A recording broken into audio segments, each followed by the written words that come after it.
दोस्तों नमस्कार। मैं विकास कुमार, आपका दोस्त और बिजनेस कोच। दोस्तों, फ्री व्यापार स्कूल में मैं हमेशा आपको नए नए बिजनेस आइडिया और नए नए बिजनेस टिप्स देता रहता हूँ। तो दोस्तों, आज मैं ऐसे सिस्टम के बारे में, एक ऐसे स्कीम के बारे में डिस्कस करने वाला हूँ जो आपके बिजनेस के लिए बहुत ही हेल्पफुल होने वाला है। दोस्तों, आज हम डिस्कस करने वाले हैं CGT MSc स्कीम के बारे में। तो दोस्तों, CGT MSc स्कीम क्या है? एक बिल्कुल सिंपल तरीके से हम दोस्तों इसको समझते हैं कि CGT MSc स्कीम एक ऐसी योजना है जिसके तहत आपको बिना किसी सिक्योरिटी के, बिना किसी प्रॉपर्टी को कोलेटरल रखे हुए आपको 5 करोड़ तक का लोन मिलता है। इसका मतलब बैंक को किसी भी सिक्योरिटी की जरूरत नहीं है, आपको बैंक को कोई भी सिक्योरिटी देने की जरूरत नहीं है। तो दोस्तों, आज हम इसी के बारे में डिस्कस करने वाले हैं कि CGT MSc क्या है, उससे अगर आपको लोन लेना है तो आपकी एलिजिबिलिटी क्या होनी चाहिए और किन पर्पस के लिए, किस बिजनेस के लिए ये लोन दिया जाता है। साथ ही दोस्तों, हम डिस्कस करेंगे कि ऐसा क्या करें जिससे कि ईजिली, बहुत आराम से, आपको ज़्यादा एफर्ट ना करना पड़े, इस स्कीम के तहत आपको लोन मिल जाए। सबसे पहले हम बात करते हैं दोस्तों CGT MSc स्कीम के बारे में। दोस्तों, ये क्या है, इसको हम एक एग्जाम्पल के तरीके से आपको समझाते हैं। सबसे पहले दोस्तों, कि अगर आपके पास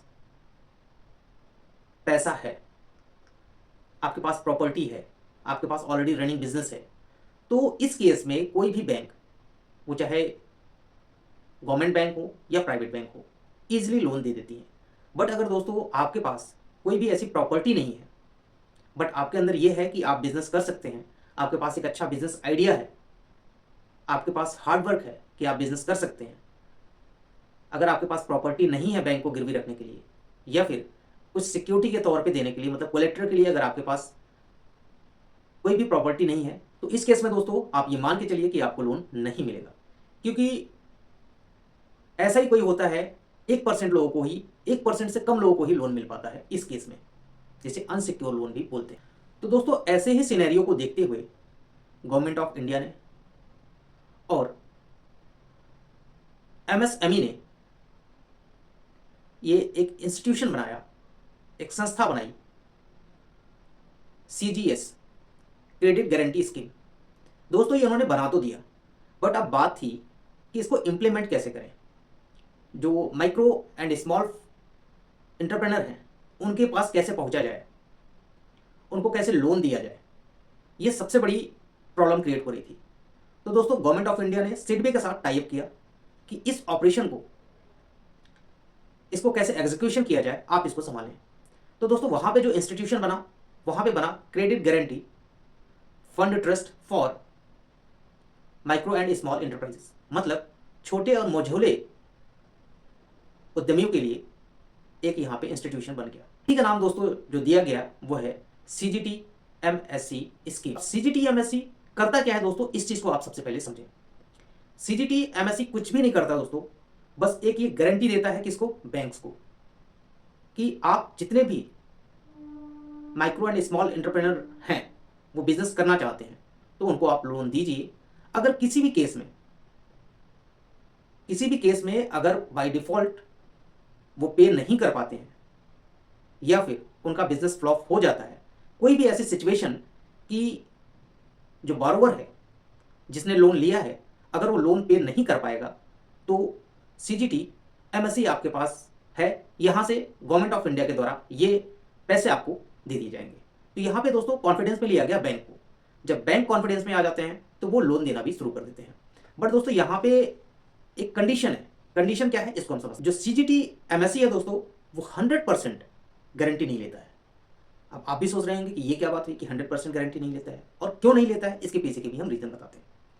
जो CGT MSc है दोस्तों, 75% टू 85% तक की ही गारंटी लेता है। इसके पीछे का रीजन ये है दोस्तों कि अगर वो 100% गारंटी लेना शुरू कर देगा, तो बैंक जो है वो मनमाना लोन देना शुरू कर देंगे और उन पे कोई भी कंट्रोल नहीं होगा, क्योंकि उनको पता है कि गवर्नमेंट ऑफ इंडिया यहाँ पे बैठी हुई है, जो भी मेरा नुकसान होगा वो गवर्नमेंट ऑफ इंडिया। इसी वजह से दोस्तों, बैंक्स को कंट्रोल करने के लिए कि वो लोन दें, बट ऐसे एप्लीकेंट्स को दें, ऐसे एंटरप्रेन्योर को दें कि जो अपना एग्जीक्यूशन कर पाएं, अपना ऑपरेशन कर पाएं और साथ ही अपने बिजनेस को चला पाएं। तो इस वजह से दोस्तों, इसमें इन्होंने कैप्शन लगा रखा है 75% से लेकर 85% तक की गारंटी ये देते हैं।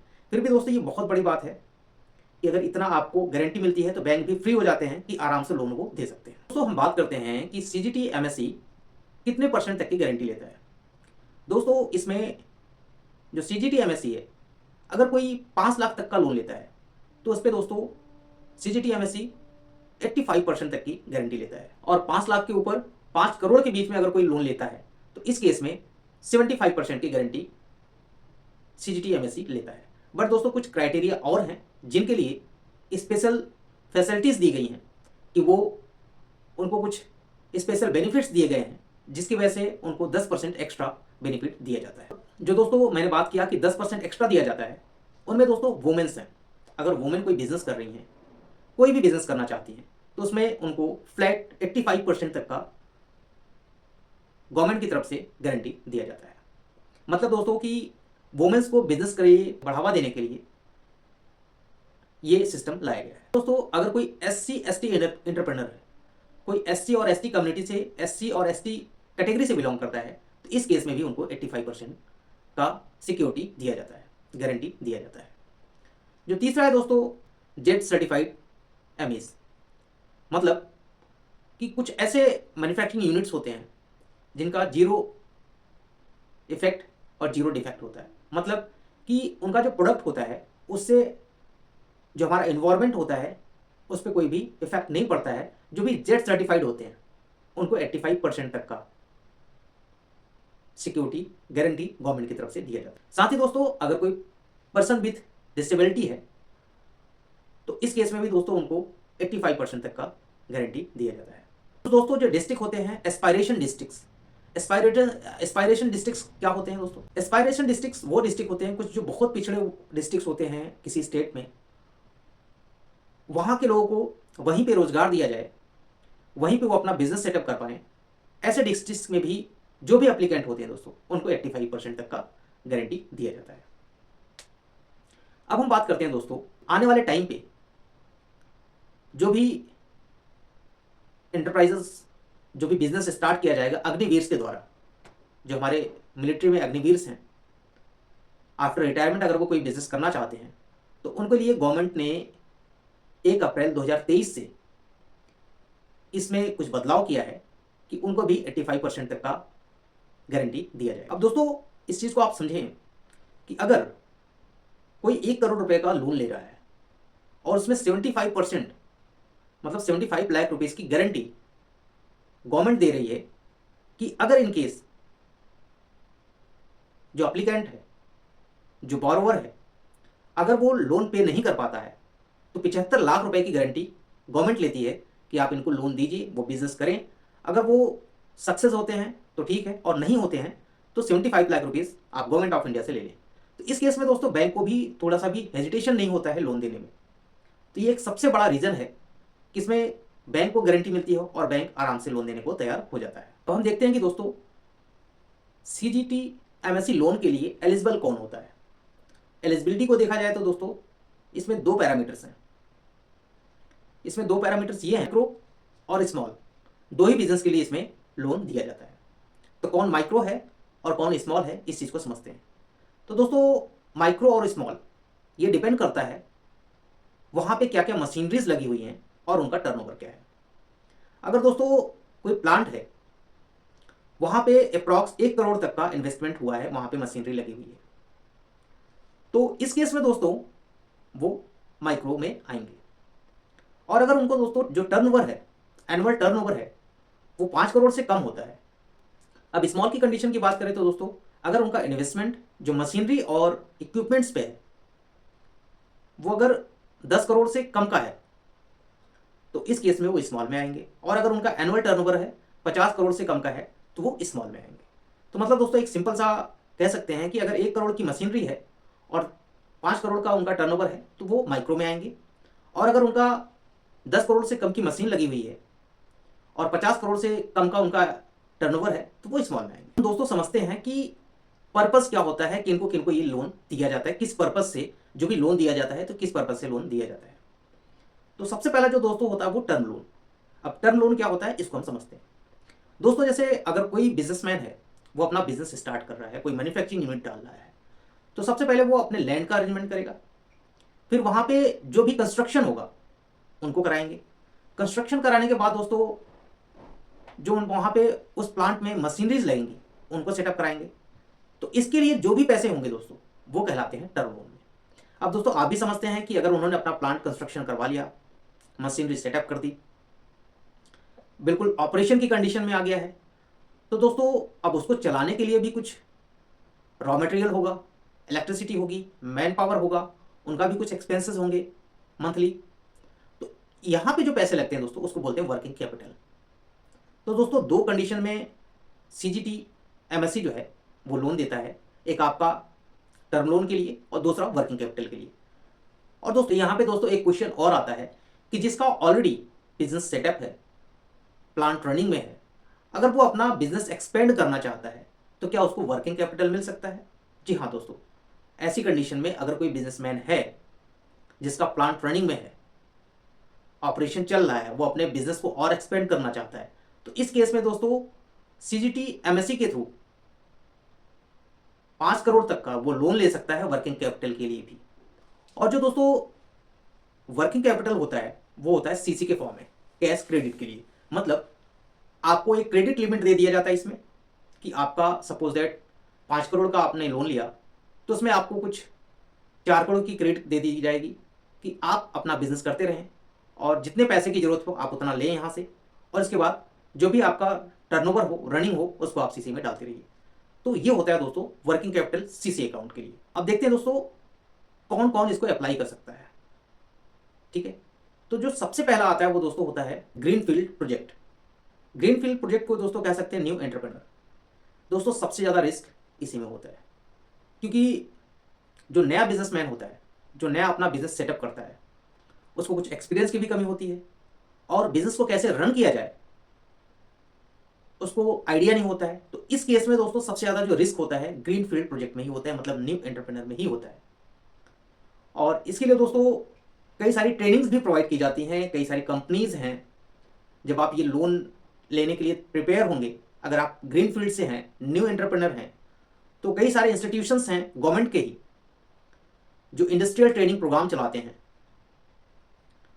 तो वहाँ पे दोस्तों आपको ट्रेनिंग भी करना पड़ता है और बिना ट्रेनिंग के वो आपको लोन नहीं देंगे। तो जितने भी न्यू बिजनेस स्टार्ट करना चाह रहे हैं, न्यू एंटरप्रेन्योर हैं जो चाहते हैं कि हम लोन लेके बिजनेस करें, तो दोस्तों जिस चीज़ में भी आप बिजनेस करना चाहते हैं उससे पहले आपको कुछ ट्रेनिंग्स होती हैं वो कंप्लीट करनी पड़ेंगी। ट्रेनिंग की वीडियो दोस्तों हम आगे की वीडियो में उसको हम ट्रेनिंग की पूरी डिटेल्स हम आगे की वीडियो में उसको डिस्कस करेंगे। दूसरा होता है दोस्तों एक्सपेंशन प्रोजेक्ट। एक्सपेंशन प्रोजेक्ट की जैसा मैंने अभी पीछे डिस्कस किया दोस्तों कि कोई बिजनेसमैन है। हाँ, एक चीज़ दोस्तों मैं इसमें छोड़ रहा था कि जो भी ग्रीन फील्ड प्रोजेक्ट होते हैं, जो न्यू एंटरप्रेन्योर होते हैं, तो इसमें सबसे ज़्यादा रिस्क भी होता है। और दोस्तों ये इसके लिए आपको सिर्फ और सिर्फ गवर्नमेंट बैंक ही लोन प्रोवाइड कर सकती हैं, प्राइवेट बैंक्स बिल्कुल भी लोन प्रोवाइड नहीं करती हैं। इस चीज़ को आप ध्यान रखें। कहीं आप प्राइवेट बैंक में अपनी एप्लीकेशन फाइल लगा के बैठे हुए हैं और आप सोच रहे हैं कि मुझे कोई रिस्पॉन्स मिलेगा, तो दोस्तों प्राइवेट बैंक ग्रीनफील्ड प्रोजेक्ट के लिए बिल्कुल भी लोन नहीं देती हैं, आपको गवर्नमेंट बैंक से ही कंसल्ट करना है। हाँ, अब हम बात करते हैं दोस्तों एक्सपेंस प्रोजेक्ट के लिए, जो अपना बिजनेस ग्रो करना चाहते हैं, अपने बिजनेस को बढ़ाना चाहते हैं। इस केस में दोस्तों वो किसी भी बैंक से कंसल्ट कर सकते हैं और सबसे बड़ी बात इसमें रिस्क भी कम होता है, क्योंकि दोस्तों जिसका ऑलरेडी बिजनेस चल रहा है उसको सारी चीज़ें पता है कि मुझे कैसे बिजनेस करना है। बट वर्किंग कैपिटल ना होने की वजह से, वर्किंग कैपिटल कम होने की वजह से वो अपने बिजनेस को बढ़ा नहीं पाते हैं। तो इस केस में दोस्तों एक्सपेंशन के लिए भी सीजीटी एमएससी के थ्रू लोन लेके अपना बिजनेस बढ़ा सकते हैं। और सबसे बड़ी बात दोस्तों कि जो एग्जिस्टिंग बिजनेसमैन हैं उनके लिए प्राइवेट बैंक और गवर्नमेंट बैंक दोनों रेडी रहती हैं, और प्राइवेट बैंक तो बहुत ही जल्दी जो एग्जिस्टिंग बिजनेसमैन हैं उनको लोन प्रोवाइड कर देती है। अब दोस्तों हम इस पर डिस्कस करेंगे कि ऐसा क्या करें कि जिससे आपको लोन मिलने में काफ़ी आसानी हो जाए और आपको थोड़ी भी दिक्कत ना हो। दोस्तों इन सब चीज़ों को बहुत ध्यान से समझिएगा, बहुत आराम से समझिएगा, क्योंकि ये बहुत ही इंपॉर्टेंट है। अगर आप लोन लेना चाहते हैं तो इन सब चीज़ों को आपको ध्यान रखना पड़ेगा। अगर आप इन सब चीज़ों पर ध्यान रखेंगे तो 100% श्योरिटी के साथ मैं कह रहा हूँ कि बताए हुए तरीकों से अगर आप काम करेंगे तो आपको लोन। जो सबसे पहला जो पॉइंट होता है दोस्तों वो होता है डिटेल्ड अंडरस्टैंडिंग ऑफ प्रोजेक्ट। आप दोस्तों जिस चीज़ का भी बिजनेस करना चाहते हैं उसके बारे में ए टू जेड आपको नॉलेज होनी चाहिए, क्योंकि जब कभी भी आप बैंक में जाएंगे, अपनी फाइल लगाएंगे, तो मैनेजर भी आपके बिजनेस के बारे में आपसे ही क्वेश्चंस करेगा और जब आपको सारी चीज़ें पता होंगी तब आप कॉन्फिडेंस होंगे, और जब कॉन्फिडेंस में होंगे तो बैंक आराम से आपको लोन देने के लिए तैयार हो जाएगा। दोस्तों इसमें क्या क्या जानना है, इसको सबसे पहले डिटेल्ड अंडरस्टैंडिंग होनी चाहिए। मतलब जो भी आपका प्रोजेक्ट है, सपोज दैट कोई भी आप बिजनेस स्टार्ट कर रहे हैं, तो उसमें मशीनरी क्या क्या होनी चाहिए, कितना बड़ा प्लांट होना चाहिए, कितने इक्विपमेंट्स की ज़रूरत है, कितना वहाँ पे लोड होगा, कितने मैन पावर लगेंगे, और आपका रॉ मटेरियल कहाँ से आएगा, इसके इसको आप सेल कहाँ पे करेंगे। ये सारी चीज़ें दोस्तों अगर आपको पता होंगी, और ये भी पता होगा कि इसमें कुछ रिस्क क्या होते हैं, जो ब्रेक पॉइंट्स होते हैं, उसको भी ध्यान रखना होगा। अगर दोस्तों ये सारी चीज़ें आपको पता होंगी तो बैंक आपको आराम से लोन दे देगा। और दोस्तों दूसरा जो पॉइंट है, अगर आप बैंक में जा रहे हैं डिस्कस करने 1 करोड़ के लोन के लिए, तो दोस्तों एक चीज़ आप ध्यान रखें कि कोशिश करें कि कुछ ना कुछ as a security, as a collateral, अगर आप बैंक को कुछ देने को तैयार हो जाएंगे। एक तो जो मैंने आपको बताया डिटेल नॉलेज है, अगर डिटेल नॉलेज है आपको, और ऊपर से आप कुछ सिक्योरिटी भी देने को तैयार हो गए, आपकी कोई भी प्रॉपर्टी हो, घर हो, अगर आप गांव में रहते हैं तो आपके पास खेत हो, या फिर कोई आपके पास बैंक डिपॉजिट हो, या फिर कोई ज्वेलरी हो, इस तरह से दोस्तों अगर आप कुछ कोलेट्रल देने को तैयार हो जाएंगे तो बैंक ईजिली आपको लोन दे देगा। अब दोस्तों हम बात कर रहे हैं यहाँ पे 1 करोड़ की। अगर दोस्तों आप 1 करोड़ के लोन के लिए गए हुए हैं, अगर आप बैंक को कोई भी लैंड, कोई भी ज़मीन, कोई भी मकान जो 8-10 लाख रुपए का, 20 लाख रुपए का, 25 लाख रुपए का होगा, उसे आप कोलेट्रल के तौर पे देने के लिए तैयार हो जाएंगे, तो बैंक आराम से तैयार हो जाएगा कि ये भी, मतलब अगर 75% तक की गारंटी गवर्नमेंट ले रही है और 20 लाख रुपए का गारंटी अप्लीकेंट खुद ले रहा है, तो मुझे लोन देने में कोई इशू नहीं है। तो ये चीज़ें दोस्तों आपको ध्यान रखना है कि अगर आप लोन के लिए जा रहे हैं तो ये चीज़ आप जरूर करें। दूसरा है दोस्तों कि आपको किसी एक बैंक से ही कंसल्ट नहीं करना है। आपके एरिया में जितने भी बैंक हों, आप न्यू एंटरप्रेनर हैं तो अपनी फाइल बनाइए, अपने डॉक्यूमेंट्स तैयार कीजिए, डिटेल्ड प्रोजेक्ट रिपोर्ट बनाइए, उसको अच्छे से समझिए। इसके बाद दोस्तों अपना डॉक्यूमेंट्स, एजुकेशनल क्वालिफिकेशन, जो मैंने आपको बताया कि एक ट्रेनिंग की प्रोग्राम, उसको भी आप कर सकते हैं, ट्रेनिंग प्रोग्राम का सर्टिफिकेट आप ले लें। इसके बाद आपके बैंक में मल्टीपल्स, आपके एरिया में मल्टीपल्स बैंक होंगे, मल्टीपल बैंक्स में आप एप्लीकेशन लगाइए और पैरेलली लगाइए, मतलब साथ में ही हर जगह फॉलोअप करते रहिए। तो क्या होगा कि जहाँ से भी आपको मैनेजर रेडी हो, आपकी बातों को समझे, आप वहाँ से लोन ले सकते हैं। दोस्तों जो एग्जिस्टिंग बिजनेसमैन है वो तो आप कोशिश करें कि प्राइवेट बैंक में जाएं, वहाँ पे इजीली आपको लोन मिल जाए। अगर आप लोन लेने के लिए जा रहे हैं तो सबसे बड़ी बात यह है कि किसी भी फाइनेंशियल एक्सपर्ट से आप कंसल्ट करें, किसी एडवाइजर से कंसल्ट करें, वो आपको चीज़ों को प्रॉपर तरीके से करके देगा। जब दोस्तों आप अपने भी प्रोजेक्ट पे वर्क करेंगे, साथ में आपका जो सीए हो या फिर आपके जो भी एडवाइजर हों जो इसमें एक्सपर्ट हों, उनसे आप एडवाइस लीजिए, तो दोस्तों आपका लोन मिलने की चांसेस ज़्यादा हो जाएंगे। तो इसमें बात आती है कि रेट ऑफ इंटरेस्ट क्या है, रेट ऑफ इंटरेस्ट कितना होगा। तो दोस्तों ये जो बिजनेस है, ये जो लोन है, ये अनसिक्योर लोन है, मतलब इसमें कोई सिक्योरिटी नहीं है। इस लोन के लिए आपने कोई सिक्योरिटी पे नहीं किया है, या फिर कोई सिक्योरिटी पे कोई लैंड नहीं रखा हुआ है, कोई गोल्ड नहीं है, कोई अमाउंट नहीं है। तो इस केस में दोस्तों जो नॉर्मल बैंक का होता है वो 16 से लेके 24% तक का होता है। बट सीजीटी एमएससी का एक सबसे बड़ी खूबसूरती ये है कि ये जो लोन प्रोवाइड करवाते हैं वो 10 से 11% के बीच में ही होता है, उससे ज़्यादा नहीं होता है। तो इसका सबसे बड़ा बेनिफिट जो होता है दोस्तों, ये होता है कि आप 10 से 11% के इंटरेस्ट रेट पे आप जो है लोन को ले सकते हैं, और जो भी आरबीआई के थ्रू रेपो रेट चल रहा होगा उसी के आसपास होता है, बहुत ज़्यादा कॉस्टली या रेट ऑफ इंटरेस्ट बहुत ज़्यादा नहीं होता है। अब दोस्तों इसमें कुछ क्वेश्चंस आते हैं कि लोन सेंक्शन होने में और अमाउंट डिस्पर्स होने में कितना टाइम लग जाता है। अब ये दोस्तों डिपेंड करता है बैंक टू बैंक और आपके फॉलोअप पे। अगर दोस्तों प्रॉपर तरीके से, प्रॉपर चैनल से आप फॉलोअप कर रहे हैं, प्रॉपर डॉक्यूमेंटेशन के साथ कर रहे हैं, तो अगर वो गवर्नमेंट बैंक है दोस्तों तो 1.5 से 2 महीने में आपका ये फॉलोअप हो जाएगा। बट अगर ये प्राइवेट बैंक है और आपका ऑलरेडी कोई बिजनेस चल रहा है तो वो तो 1 हफ्ते 10 दिन में ही हो जाएगा। साथ ही दोस्तों एक क्वेश्चन आता है कि क्या अगर मैं बिजनेस कर रहा हूँ, ऑलरेडी मैंने 2 करोड़ का लोन ले रखा है और मैं अपना बिजनेस एक्सपेंड करना चाहता हूँ, तो क्या मुझे और पैसे मिल सकते हैं? जी हाँ दोस्तों, बिल्कुल मिल सकते हैं। आपका ऑलरेडी जो 2 करोड़ का लोन चल रहा होगा, अगर वो प्रॉपर तरीके से चल रहा होगा, जो उनकी ईएमआई होगी, जो उनके ट्रांजेक्शन्स होंगे, उनको देखा जाएगा। अगर वो ट्रांजेक्शन आपके प्रॉपर तरीके से होंगे, एक अच्छे वे में होंगे, जो ट्रांजेक्शन आपके हैं बैंक के थ्रू वो अच्छे होंगे, तो आपका जो बिजनेस है उसको एक्सपेंड करने के लिए आपको 3 करोड़ रुपए तक का लोन और दिया जा सकता है। अब दोस्तों इसमें बात आती है कि जो सीजीटी एमएससी होती है, इनका टेन्योर क्या होता है, ये कितने साल के लिए ये गारंटी देते हैं। ये क्वेश्चन बहुत लोगों के आ रहे थे दोस्तों, इसको समझना और जानना बहुत ही जरूरी है। जो दोस्तों इनका टेन्योर होता है वो कुल मिला के 5 साल का होता है। उस 5 साल में आप अगर डिफॉल्ट हो जाते हैं, आपका बिजनेस नहीं चलता है, तो इस केस में दोस्तों गवर्नमेंट बैंक को पैसा पे कर देती है। तो इनका जो टेन्योर होता है वो 5 ईयर्स का होता है। अब हम बात करते हैं दोस्तों कि ऐसा भी नहीं है कि सपोज दैट आपके एरिया में 4 बैंक हैं, आपने एक बैंक से ले लिया, दूसरे के यहाँ अप्लाई कर दिया, दूसरे से भी ले लिया, नहीं, ऐसा नहीं है दोस्तों। एक एप्लीकेंट को सिर्फ और सिर्फ एक लोन मिल सकता है और एक बैंक से। ऐसा नहीं है कि आपने 4 बैंक में कर दिया तो आपको 4 जगह से मिल जाएगा, ठीक है। तो दोस्तों ये वीडियो कैसी लगी मुझे कमेंट करके बताएं। वीडियो अच्छी लगी हो तो वीडियो को लाइक कीजिएगा, वीडियो को दोस्तों शेयर जरूर कीजिएगा, क्योंकि बहुत सारे ऐसे हमारे व्यूअर्स हैं, बहुत सारे ऐसे भाई हैं बेरोजगार जिनको बिजनेस करना है और उनको समझ में नहीं आ रहा है कि कैसे मैं लोन लूँ और कैसे मैं अपना बिजनेस स्टार्ट करूँ। तो प्लीज़ दोस्तों इस वीडियो को ज़्यादा से ज़्यादा शेयर कीजिएगा। और साथ ही दोस्तों एंड स्क्रीन पे हमारा एक वीडियो और चल रहा है कि पीएमजीबी लोन आप कैसे ले सकते हैं। तो दोस्तों वीडियो को देखने के लिए धन्यवाद, मिलते हैं नेक्स्ट वीडियो में, तब तक के लिए धन्यवाद।